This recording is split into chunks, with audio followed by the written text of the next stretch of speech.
There's this cultural tissue in us, this cultural thinking, and there's this natural one that is yearning to make reconnection again.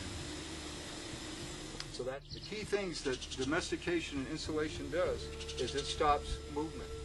It stops you. And for people to say, oh, I can move anywhere I want, pick a valley and go walking. See when you don't come across somebody's barbed wire fence. See when you don't come across a road you can no longer walk openly. The city will not go away, but it can be transformed. It can be transformed back into where all this is touched into his. This is basic permaculture talk. Go out into the wilderness, gather it, and then find out what to do about your comfort zone. I think the divine female voice is the power that's rising now to come into that understanding and that nesting. And that the males is coming in behind that to support that. I don't need to sit here and explain to women the loss of that voice and the thing that goes on, the spell that has been put over them, and the spell that is in men that hold us off in our separation to not give that full support in there. There are many males waking up, but there's a lot that are not.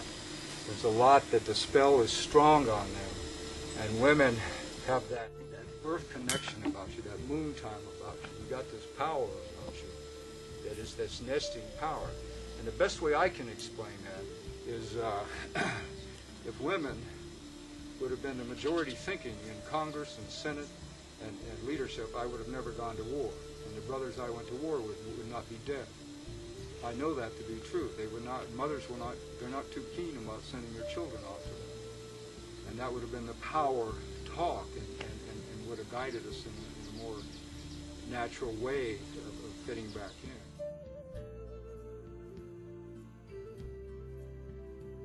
What I've been looking for since I came out of those trees is one thing, is what will save the last of these wild places.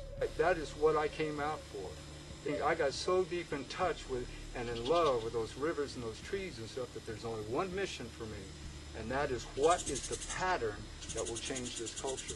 And domination will not work. If you try to dominate it, you become a dominator. To move out there and start touching again and take all the modalities from massage to Feldenkrais to yoga to take them all back out in here and touching them back in again so they go back in here with their full power. But to reroute the thinking of our culture and our people. Sadness is about loss. Sadness is about loss. And we need to wheat that loss.